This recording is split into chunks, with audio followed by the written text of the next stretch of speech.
일단 궁금한 게 딱 있죠. 시작할 때 왜 7장 53절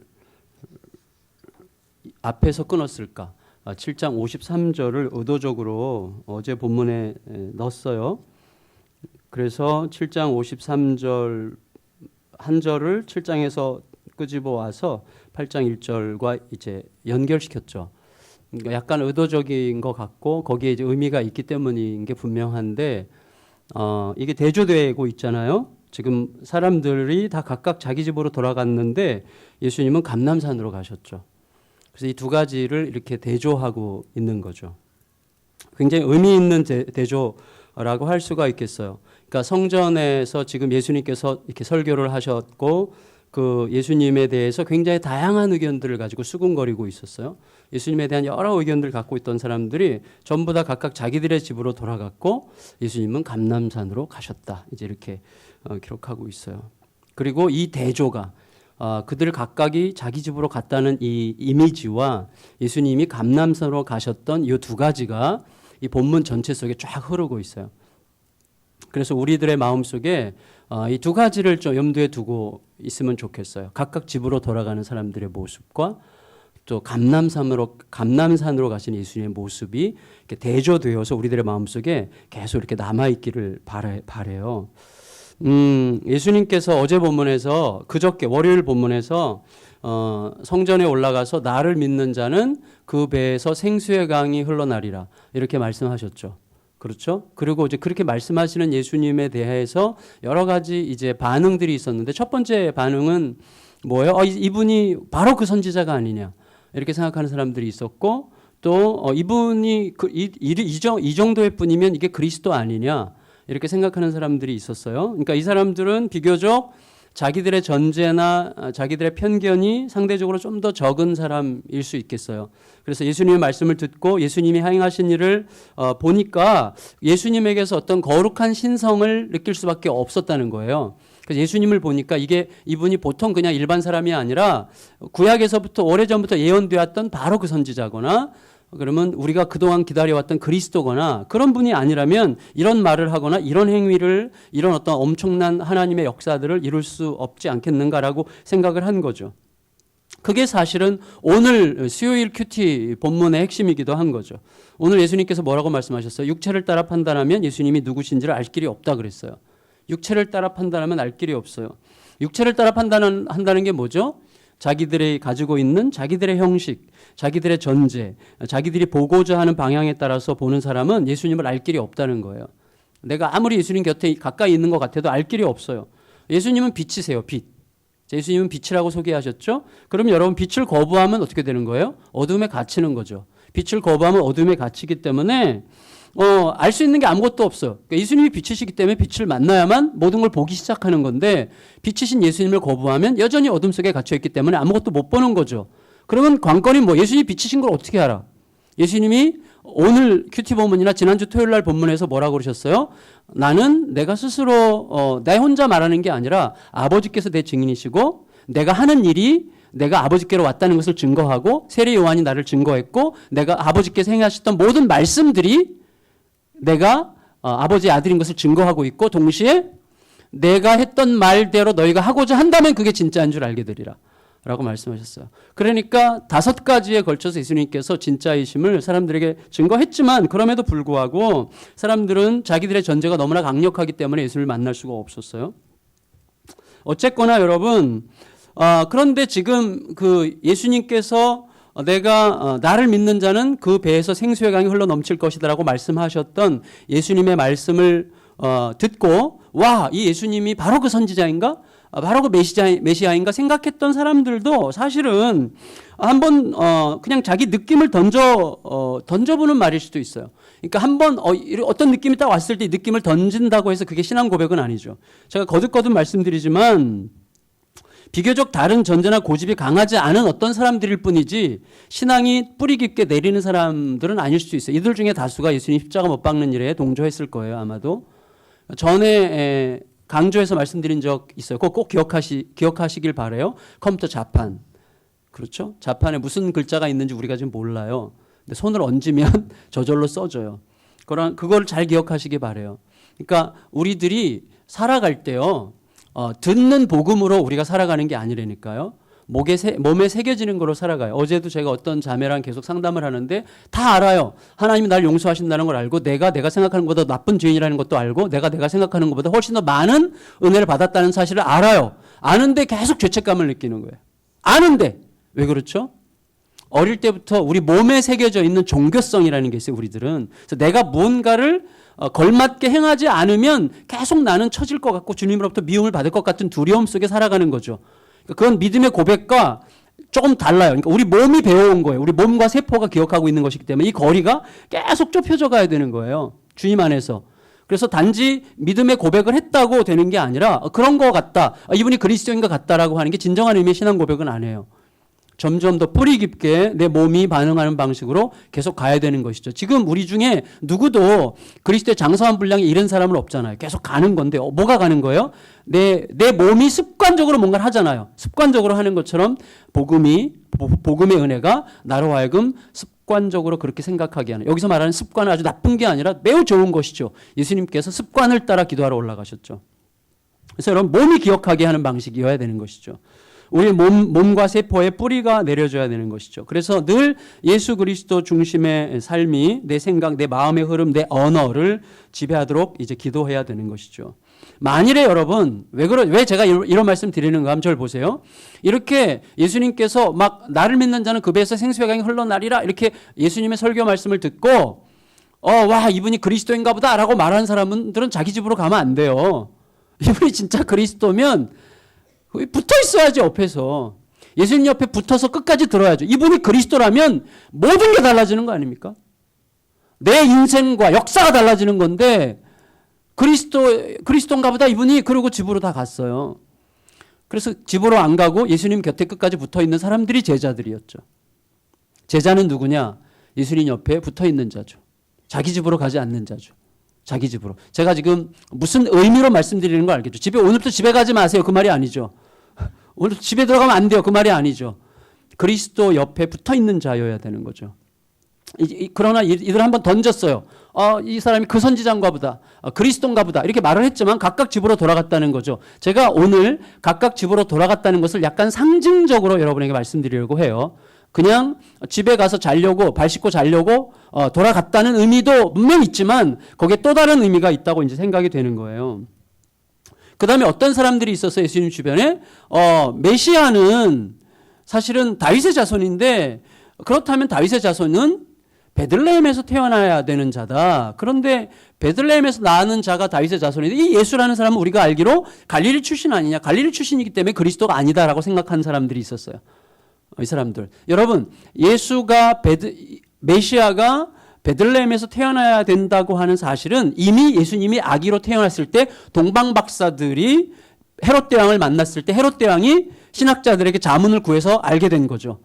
그래서 메시아는 베들레헴에서 태어난다는 게 사람들에게 이미 성경의 구약에 관심 있는 사람들 전부 다 알아요.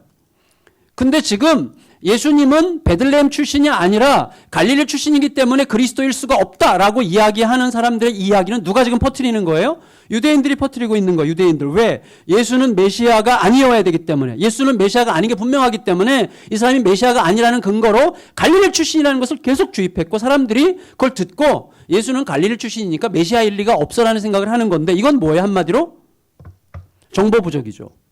정보 부족. 여러분, 내가 어떤 사람에 대해서 진실로 그 사람의 말을 경청하려고 한다면, 진실로 겸손히 경청하려고 한다면 자세히 듣고 자세히 알아봐야 돼요. 근데 우리들은 대충 이거 아니야 이렇게 말하고 싶어해요. 우리들은 내가 알고 있는 선지식을 가지고 대충. 예수님에 대해서 정말 자세히 알아보고자 했다면 예수님께서 베들레헴에서 태어나신 것을 왜 모르겠어요? 예수님은 베들레헴 가서 호적하셨잖아요. 예수님 베들레헴에서 태어나셨어요. 근데 사람들이 거기까지 안 가. 단지 갈릴리 출신이다라는 말을 가지고 계속 돌리면서 메시아가 아니라는 증거로 그걸 계속 사용하고 있는 것 뿐이죠. 어쨌거나 자기 생각에 gat혀 있는 거예요. 또 어떤 사람들은 이렇게 얘기했어. 저런 인간은 잡아쳐놔야 돼. 이렇게 말하는 사람들이 있었는데 그 사람들은 누구예요? 바리새인들과 대제사장들이 보낸 이제 그들의 이제 소위 프락치들이죠. 프락치들. 그래서 예수 잡아라고 보냈더니 그들 중에 일부는 와, 이렇게 말하는 분은 우리가 본 적이 없어. 그래서 못 잡아갖고 그들 중에 일부는 잡아 쳐넣어야 돼. 이렇게 얘기하는 거죠. 그러니까 바리새인과 서기관들에게 충성하는 사람들이 있어요. 이게 다양한 부류들이 있는데 중요한 건 뭐냐면 어쨌거나 이들 모두가 각각 자기 집으로 돌아갔다는 거예요. 자기 집으로 돌아갔어요. 자, 여러분 보세요. 자기 집으로 돌아갔다는 말에 대해서 아까 제가 어떤 말씀을 드렸는데 약간 상징적인 의미로 저에게 다가왔어요. 자, 그것은요, 무리들 중에 예수님 곁에 남아있는 자가 없었다. 제자들 외에는 무리들. 이렇게 예수님에 대해서 여러 가지 관심을 다양한 방식으로 관심을 보이고 다양한 방식으로 예수님에 대해서 여러 가지 입장을 표명했던 이 많은 사람들이 각각 자기 집으로 돌아갔다는 말은 그들 중에 예수 곁에 남은 자들이 아무도 없었다. 이렇게 이제 우리에게 들릴 수 있어요. 여러분, 예수님에 대해서 많은 의견과 감정을 쏟아낼 수 있지만 결국 그들은 예수님의 곁에 남아있지 않았어요. 그들이 돌아가는 곳은 어디예요? 자기 집이에요. 집. 자, 이 집이 상징하는 게 있어요. 집. 집은 뭐예요? 우리들의 삶의 자리죠. 여러분 잘 들으세요. 눈을 동그랗게 뜨고. 집은 우리들의 삶의 자리예요. 삶의 자리. 그래서 뭐냐면 잘 보세요. 잘 생각하세요. 내 생각대로, 내 마음대로, 내 욕망대로 마음껏 해도 아무 상관이 없는 철저하게 내 중심적인 자리가 집이죠. 그래서 우리가 집을 그렇게 좋아하는 거예요. 제가 운전을 좋아하는 이유도 딱 그거예요. 내가 주도할 수 있고 내 마음대로 할 수 있기 때문에. 운전 좋아하는 분들은 지난번에 제가 설교 때 말씀드렸잖아요. 자기 주도적일 수밖에 없다. 자기 주도적이에요. 저희 큰딸이 그래요. 큰딸. 애 낳고 뭐 일주일 만에 운전하고 다녀요. 운전대를 안 맡겨. 지 애비를 닮아가지고 얼마나 주도적인지. 여러분, 자, 내 마음대로, 내 생각대로, 내 욕망대로 마음껏 내가 주도적으로 해도 아무 상관이 없는 철저하게 내 중심적인 삶의 자리가 집이에요. 집. 그걸 상징해요. 자기 편한 식으로 해도 아무 상관이 없는 곳이 집이죠. 집은 그야말로 내 욕망이 마음껏 분출되는 자리죠. 그 어디에서도 할 수 없는 말, 그 어디에서도 낼 수 없는 눈빛, 그 어디에서도 할 수 없는 짓을 집에서 다 하잖아요. 집은 내가 마음껏 내 자신을 분출할 수 있는 그곳이죠.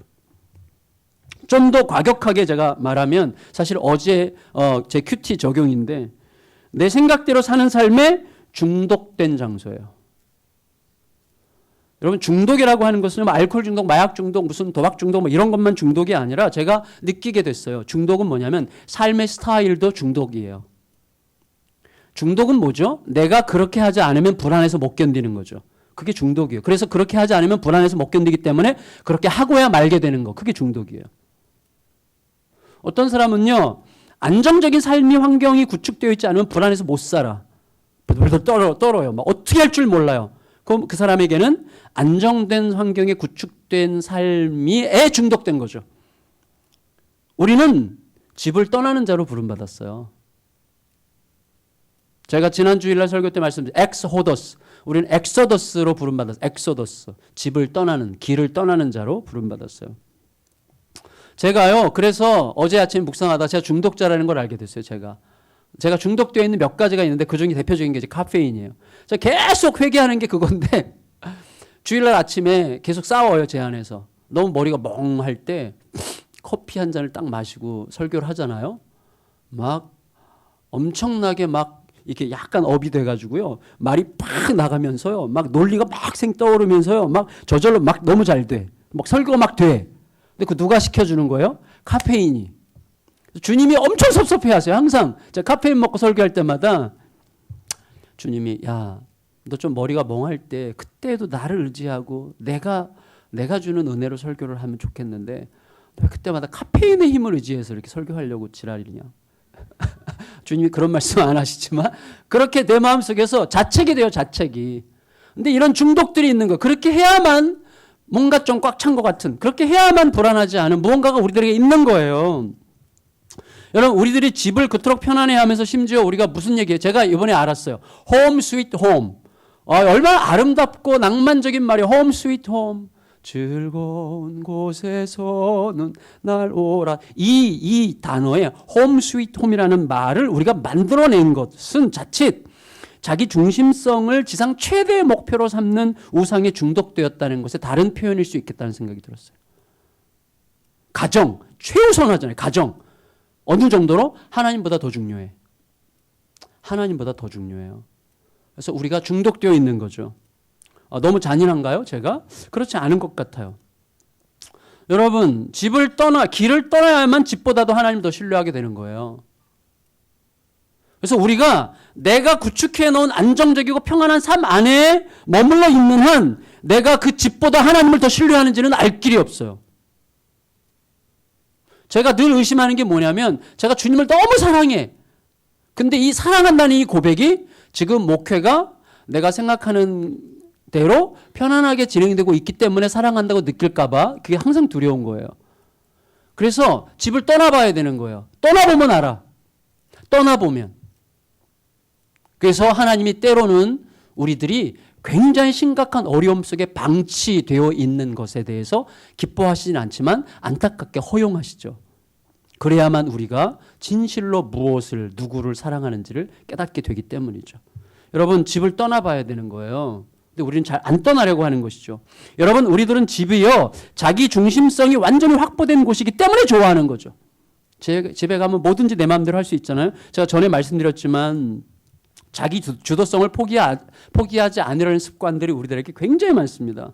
우리가 가야 할 집, 그야말로 완전한 집은 아버지 집뿐이에요. 아버지 집. 근데 아버지 집에 갈 필요도 없을 만큼 이 땅에 완벽한 집을 구축하는 게 우리들의 삶의 꿈이야. 예, 아버지 집밖에 갈 곳이 없어요.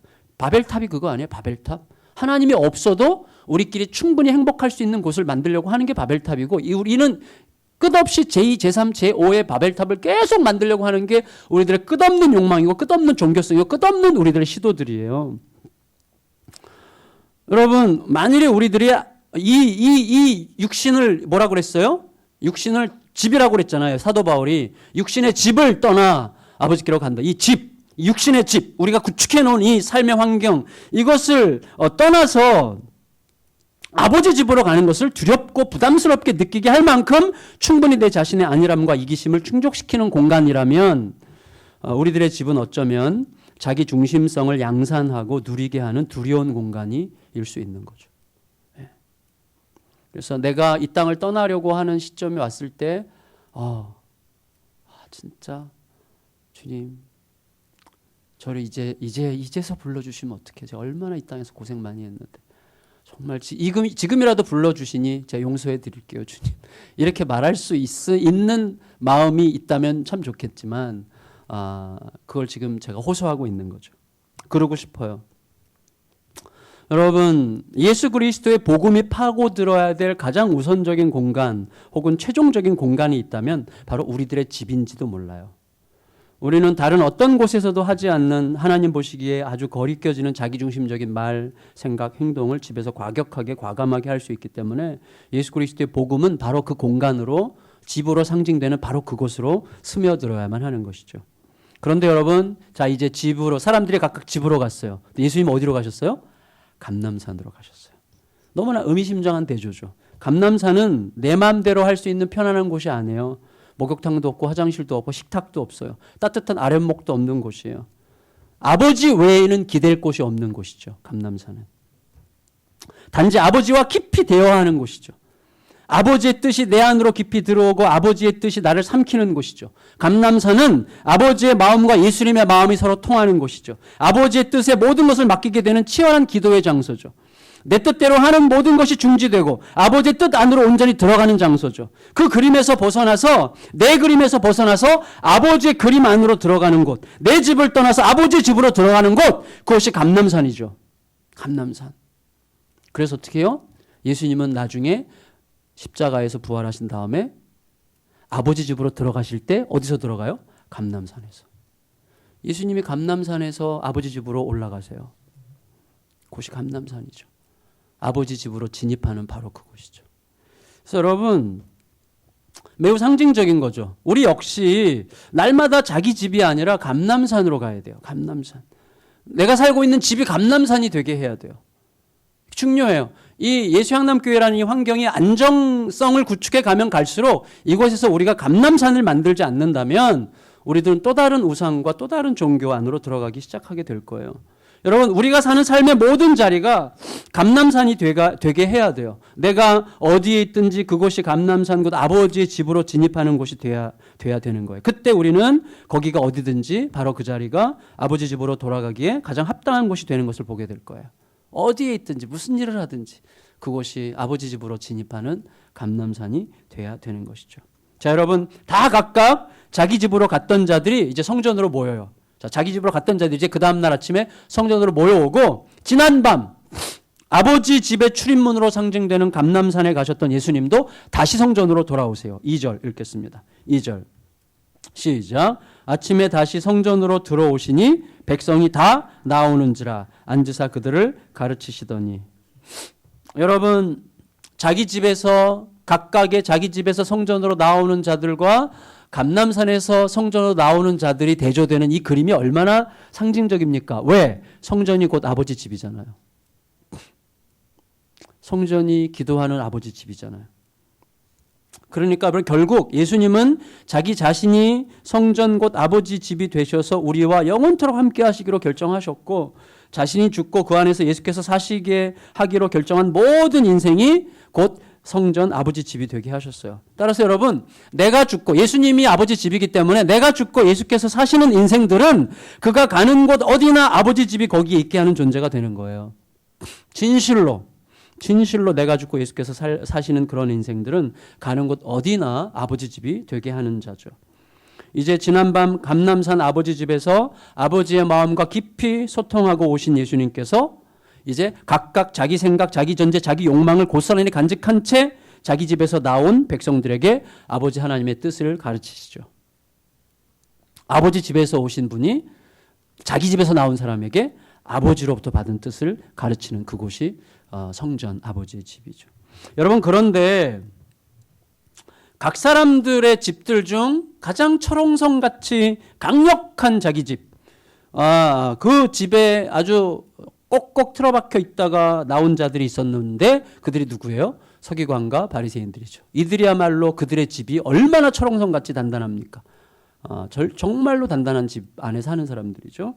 그들이 예수님께 나와서 예수님과 맞붙어서 이제 제대로 싸워볼 만한 자원을 아주 너끈히 충분히 완벽하게 준비해 가지고 이제 예수님께 나와서 이제 맞붙으려고 전쟁 선포를 하는 게 이제 3절부터 6절 상반절까지죠. 자, 3절부터 6절 상반절까지 같이 읽어보겠습니다. 시작. 서기관들과 바리새인들이 음행 중에 잡힌 여자를 끌고 와서 가운데 세우고 예수께 말하되 선생이여, 이 여자가 간음하다가 현장에서 잡혔나이다. 모세는 율법에 이러한 여자를 돌로 치라 명하였거니와 선생은 어떻게 말하겠나이까? 그들이 이렇게 말하면 고발할 조건을 얻고자 하여 예수를 시험함이로라.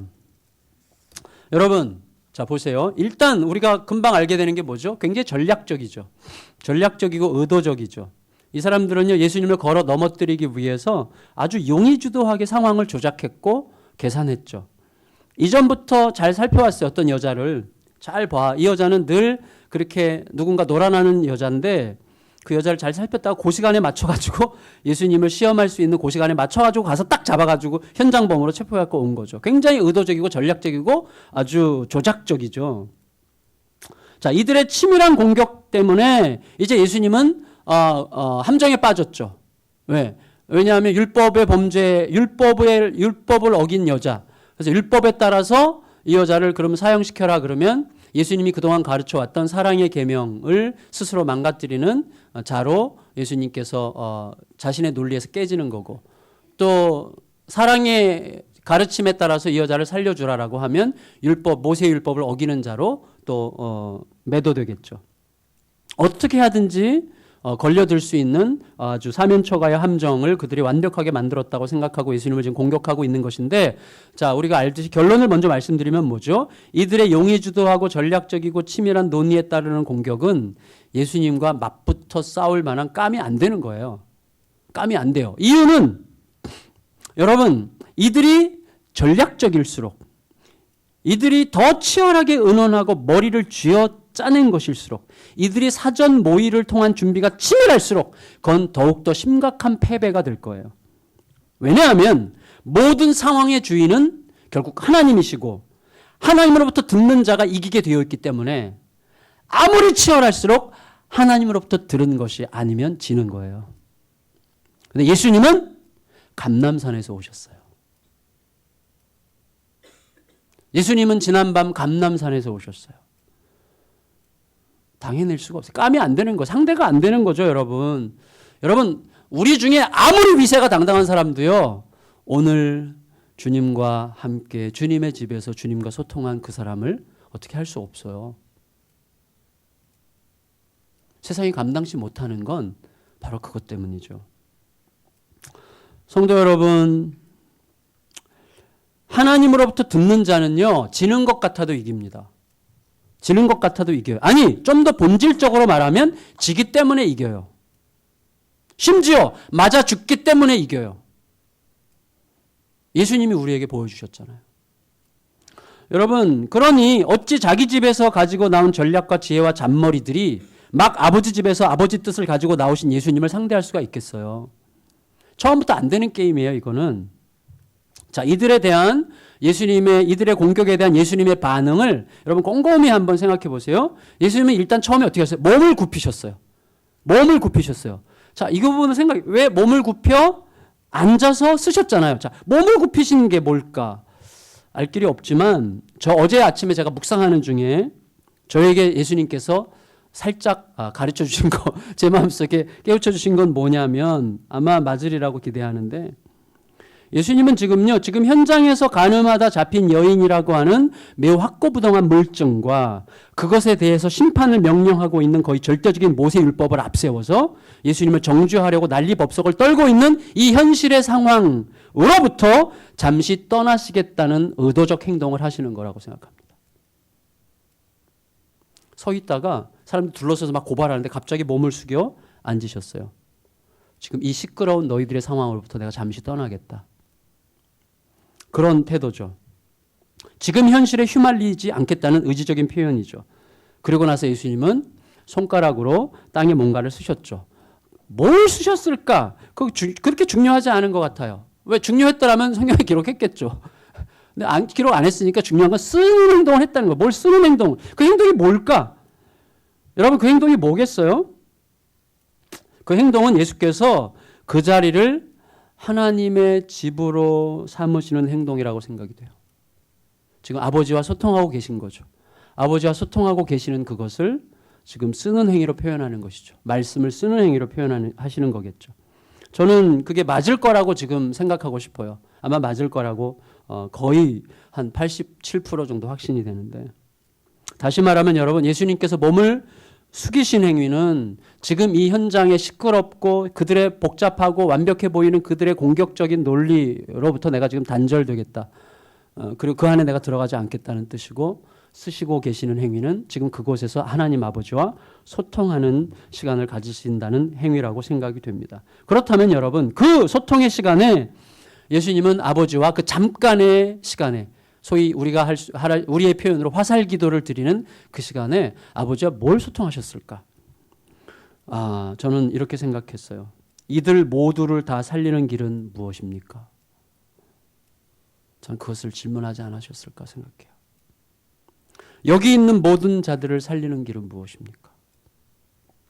여러분, 제가 이전에도 말씀드렸지만 열왕기상 3장에 솔로몬의 재판 아시잖아요. 저는 솔로몬의 재판을 생각할수록 전에는 진짜 완벽한 재판 아닙니까? 진짜 완벽한 재판이에요. 어떨 때 할 때 우리가 그 재판을 완벽하게 참 처리가 깨끗하게 됐다라고 생각할 때 우리들의 전제는 뭐죠? 선과 악이라는 이중구도죠. 권선징악이라는 이중구도 속에서는 완벽한 재판이지만 하나님의 사랑의 관점에서는 너무나 불완전한 재판이죠. 하나님의 사랑의 관점에서 너무나 서러운 재판이죠. 지난밤에 아기가 죽고 그리고 영원토록 정죄받은 그 용서받지 못하는 창녀는 평생 어떻게 살아요? 너무나 서러운 재판이고 불완전한 재판이죠. 권선징악과 선과 악이라는 이중구도 속에 살아가는 우리들의 관점에서는 솔로몬의 재판은 완벽한 재판이지만 모두를 살리시려는 하나님의 긍휼과 사랑과 자비의 관점에서는 너무나 서러운 재판이 될 수 있겠죠. 여러분, 예수님이 물으셨을 거예요. 여기 서 있는 모두가 하나님 앞에서 서는 길이 무엇입니까? 예수님은 필시 그 짧은 시간을 통해서 모두를 살리는 길에 대해서 하나님과 소통하는 시간을 가지셨을 건데 그 와중에도 고발자들을 막 시끄럽기가 그지없어요. 6절 하반절 7절 상반절 읽겠습니다. 시작. 예수께서 몸을 굽히사 손가락으로 땅에 쓰시니 그들이 묻기를 맞이 아니하는지라. 여러분 계속해서 닥달하는 거예요. 그럼 또 한 번의 대조가 지금 강조되고 있죠. 어떤 대조예요? 예, 자기들이 만든 상황과 전략과 자기들의 논리를 관철시키기 위해서 시끄럽게 고발하면서 악을 쓰고 있는 사람과 다시 말하면 전부 다 자기 집에서 가지고 나온 논리들, 자기 집에서 가지고 나온 욕망들, 자기 집에서 가지고 나온 생각들을 가지고 막 떠드는 자들과 고요히 하나님 아버지와 소통하시면서 모두를 살리는 길을 묻고 계시는 예수님이 대조되고 있어요. 그리고 예수님께서 드디어 일어나셨어요. 그리고 선언하세요. 너희 중에 죄 없는 자가 돌로 치라. 자, 이건 무슨 뜻이에요? 여러분 저를 보세요. 이 말씀이 정말 의미심장한데 만일에 예수님께서 얘들아 당신들 중에 누구든지 율법에 비추어서 자신이 죄 없다고 생각하는 자가 있다면 그가 먼저 돌로 쳐. 그랬다면 아마 돌이 사방에서 날아왔을걸요. 왜냐하면 그들은 지금 모세 율법을 근거로 자기들은 간음한 적이 전혀 없다고 하는 모세 율법을 잘 지킨 자들의 근거로 모세 율법을 어긴 자를 정죄하고 있기 때문에 너희가 율법 앞에서 잘못한 게 없다면 돌로 먼저 쳐라 그러면 막 쳤을 거예요. 그런데 예수님은 그렇게 하지 않으시고 그냥 죄 없는 자가 돌로 치라고 하셨어요. 그리고 보세요. 너희 중에 죄 없는 자가 돌로 치라고 하시는 그 말씀의 앞과 뒤에 뭐가 감싸고 있어요? 몸을 굽히사 땅에 쓰시고가 두 번 나와요. 그게 뭐예요? 너희 중에 죄 없는 자가 돌로 치라를 감싸고 있어요. 두 개의 구절이. 몸을 숙여 쓰신다. 몸을 숙여 쓰신다. 그 사이에 너희 중에 죄 없는 자가 돌을 들어 치라. 이런 말씀이 있는 거예요. 자, 무슨 말인가 하면 예수님의 몸을 숙이심과 쓰심은 그 자리에 하나님을 초대하시는 하나님의 임재를 느끼게 하는 행위였어요. 그건 틀림없이 그래요. 왜냐하면 사람들의 반응은 하나님의 임재가 아니라면 절대로 할 수 없는 반응을 그들이 지금 보였어요. 그래서 지금 예수님의 말씀은 이런 거예요. 너희가 제출하는 율법에 비추어 죄 없는 자가 있으면 먼저 돌로 치라. 이런 말씀으로 들린 게 아니라 너희 중에 바로 이 자리에 임재하여 계시는 이 자리에 계시는 하나님 앞에서 죄 없다 생각하는 자가 있으면 먼저 돌로 치라는 말씀으로 들린 게 틀림없어요. 예수님의 말씀은요.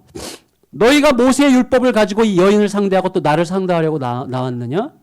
나는 너희에게 말하거니와 너희들이 율법을 가지고 이 여인과 나를 상대하려거든 먼저 너희들의 죄를 가지고 하나님과 상대한 후에 그렇게 할 테면 해라. 이렇게 말씀하시는 거죠. 여러분 그 순간에 사람들은요 하나님의 임재하심을 강력하게 느꼈어요. 그리고 어떻게 했습니까? 9절 읽겠습니다. 9절 시작. 그들이 이 말씀을 듣고 양심의 가책을 느껴 어른으로 시작하여 젊은이까지 하나씩 나가고 오직 예수와 그 가운데 섰는 여자만 남았더라. 여러분 양심의 가책을 느꼈다는 말은 그렇게 그냥 독이 올라가지고 예수님을 정죄하려고 온 인간들이 이렇게 쉽게 물러날 수 있습니까? 불가능해요. 이건 논리가 예수님의 논리가 그들을 무너뜨린 게 아니에요. 여러분 우리가 알잖아요. 논리 대 논리에 부딪히면 절대로 승부가 나지 않습니다. 논리로는 사람들을 굴복시킬 수 없어요. 그 자리에 하나님의 임재가 압도적으로 그들 앞에 경험되었기 때문에만 그들은 이런 반응을 보인 것이죠. 여러분 하나님이 거기에 계신 것이 아니라면 결코 일어날 수 없는 현상으로 상황이 지금 완전히 새로워지고 있었어요. 모세의 율법과 범죄한 여인을 이용해서 예수님을 피고석에 앉히려고 했어요. 이들이. 그렇지만 오히려 이제 예수님은 그들의 죄 문제에 대한 질문과 함께 재판장이신 하나님 앞에 피고석에 그들을 세우고 계시는 거예요. 그들은 예수님을 피고석에 세워서 재판받게 하려고 했지만 예수님은 지금 오히려 하나님의 임재와 함께 그들 모두를 하나님의 재판장 앞에 피고석에 딱 세우신 거예요.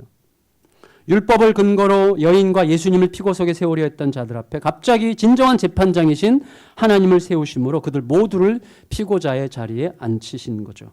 그 여인뿐만 아니라 거기에 있는 모든 자들이 재판장이신 하나님 앞에서 피고자라고 선언하시면서 그들 모두를 소환하신 거예요. 법정에. 하나님 앞에 서게 한 거죠. 그렇게 선언하신 다음에 예수님은 또다시 몸을 구부리고 뭔가를 땅에 쓰셨죠. 예.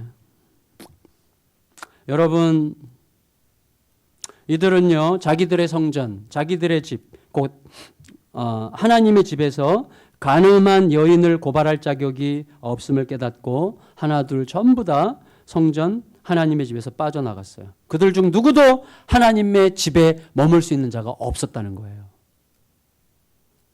그 앞에 누구든지 엎드렸다면 그는 하나님의 집에 머물 수 있었겠죠. 엎드렸다면 아무도 엎드리지 않고 또다시 각각 자기 집의 집으로 돌아갔어요. 다만 하나님의 성전에 머물러 있을 수 있는 자는 누구예요?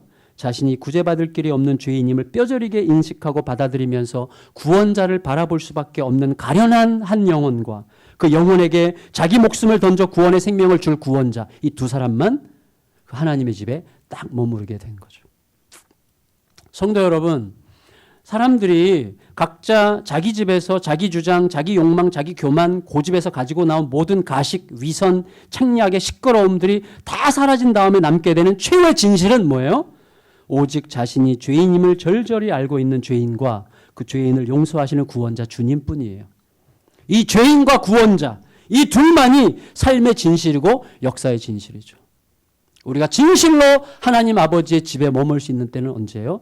내가 어떤 존재인가 하는 것을 깨닫고 그 앞에 무릎을 꿇고 구원자신 그분이 우리를 끌어안는 그 자리가 하나님의 집이죠. 여러분 생각해 보세요. 이 그림은 얼마나 위대한 그림입니까? 처절할 정도로 가망성이 없는 나, 그리고 그런 나의 현실을 인정할 수밖에 없는 나, 그런데 그런 나의 문제를 영원토록 해결해 주실 주님과 독대하고 있는 바로 그 그림. 너무 아름다운 그림이죠. 그 그림이 곧 하나님의 집에서 일어나는 그림입니다. 그게 주님과 나 사이에서 모든 허위들, 시끄러운 논쟁들, 시끄러운 논리들, 억울하다는 감정의 분출들, 질투, 욕망 가득한 분주함, 거짓, 이 모든 것들이 사라지고 진실하신 주님과 진실 앞에 서야만 하는 나, 이 두 존재만 남는 그 시간, 그 시간이야말로 우리들의 삶과 역사의 진정한 장소예요. 진정한 진실. 그 진실이 날마다 매 순간 우리들의 삶에 가득해야 돼요. 그 자리에서 주님과 소통하기 시작하는 거죠. 예수님은요, 여인에게 말씀하셨습니다. 아무도 너를 정죄하지 않는다. 나도 너를 정죄하지 않겠다. 예수님의 말씀은 한마디로 뭐예요? 나는 너를 용서한다. 그러므로 이제 용서받은 자로 살아라. 이렇게 말씀하신 거예요. 여러분, 용서받을 자처럼 사시지 마시기 바라요.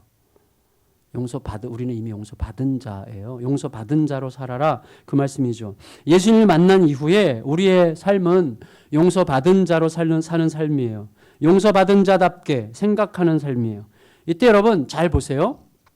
자, 용서받은 자로 살려고 할 때 용서받은 자라는 인식이 있어야 되고 용서받은 자다운 삶이 있어야 되죠. 근데 우리들이 어디로 제일 먼저 달려가요? 용서받은 자라고 하는 인식은 잠깐만 머물고 용서받은 자답게 살아야 된다는 생각으로 오래 머물러요. 그래서 또다시 율법과 자책에 빠져요. 내가 용서받은 자라는 걸 알아. 근데 이것을 더 충분히 알아야 돼요.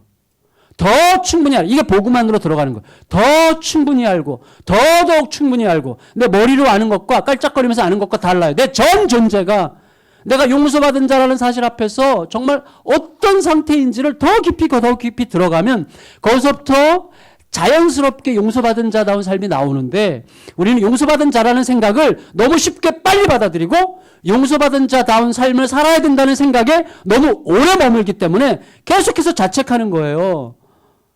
내가 그래도 이것도 해야 되는데 저것도 해야 되는데 저것도 해야 되는데 그래서 용서받은 건 알겠는데 계속 힘들어해. 계속 자책해. 정말 오래오래 머물러야 되는 곳은 내가 용서받은 자라고 하는 감격이에요. 나를 용서하신 주님에 대한 깊은 사랑이에요. 더 사랑하고 예수님만을 더욱 그 사랑 안으로 더 들어가고 용서받은 자의 감격 안으로 더 들어가요. 그게 제대로 안 들어간 상태에서 우리는 용서받은 자다운 삶이 뭐냐를 자꾸 묻다 보니까 이것도 안 되고 저것도 안 되는 거예요. 더 깊이 용서받은 자가 뭔지를 그 은혜를 더 깊이 묵상하고 더 많이 들어가고 그 은혜 안으로 더 들어가서 그 은혜와 사랑이 그 깨달음이 우리로 하여금 하게 하면 그는 뭘 걸어요? 거기에 목숨을 거는 거예요. 이거는 여러분 시간적 문제가 아니에요. 시간적 문제는 아니에요. 삭개오를 보면 삭개오는 자기가 용서받은 자라는 인식이 들어오는 바로 그 순간 자기 재산의 절반을 떼어주겠다고 그랬어요. 물론 삭개오가 워낙에 화통한 성격이어서 그런지 모르겠지만 화통한 성격이 세리장까지 될 리가 없어요. 화통한 사람은 세리장이 될 수가 없어요. 성격상. 은혜가 그를 바꾼 거죠. 이건 시간적으로 오래 머물러야 된다는 게 아니에요. 다만 내가 용서받은 자라고 하는 그 은혜가 내 안에서 정말 깊이 인식되는 시간들이 필요해요. 우리들에게. 너무나 필요하죠. 말씀을 마치겠습니다. 여러분, 따라서 우리들에게 남는 숙제는 뭐예요? 날마다 감람산으로 가는 거예요. 오늘 예배 드리잖아요. 우리 예배 드리면 어디로 가요? 또 우리 집으로 가죠. 그래서 어디로 가요? 집이 어디예요? 식당일 수도 있고 친구 만나는 자리일 수도 있고 그랬어 뭐 이러면서 막 좋았어 우리 어디 갈까? 다음에는 제주도 가자 뭐 이러면서 막 그 자리 뭐 그 제주도 가는 게 나쁘다는 게 친구 만나는 게 나쁘다는 게 아니라 뭐냐 나의 익숙한 자리 내가 내 마음껏 핸들링할 수 있는 자리 내 마음껏 내가 내 욕망대로 마음껏 할 수 있는 자리 그 내 집을 너무 즐거워하지 말고 그곳에 감람산을 가지고 가야 돼요. 아버지와 끝없이 소통하는 자리.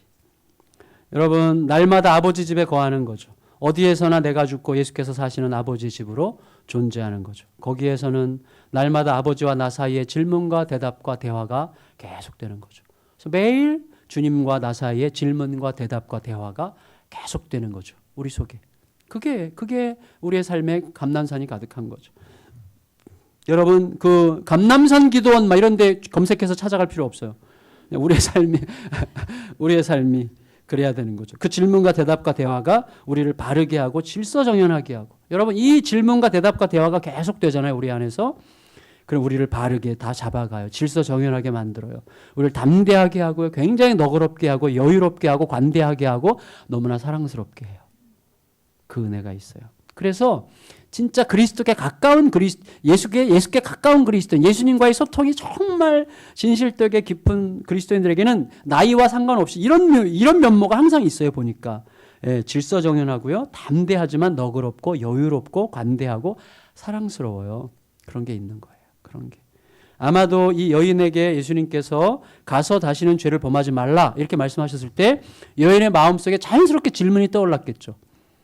그럼 이제부터 어떻게 해야 될까요? 이런 질문이. 그에 따라서 이 여인은 이제 예수님과 대화하는 자가 되는 거예요. 예수님께 질문하는 자가 되는 거예요. 예수님의 대답에 자신을 맞추는 자가 되는 거예요. 결국 예수님을 따르는 자가 되는 거예요.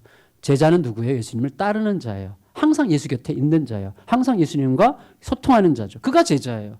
그런 과정을 통해서 우리들도 예수님을 따르는 자로 살아가고 있는 중인데 그 삶을 더 깊이, 더 복되게 살아가는 저와 여러분들이 다 되시기를 축원합니다. 축원합니다. 우리 찬양 부르고 같이 기도하는 시간을 갖도록 하겠습니다.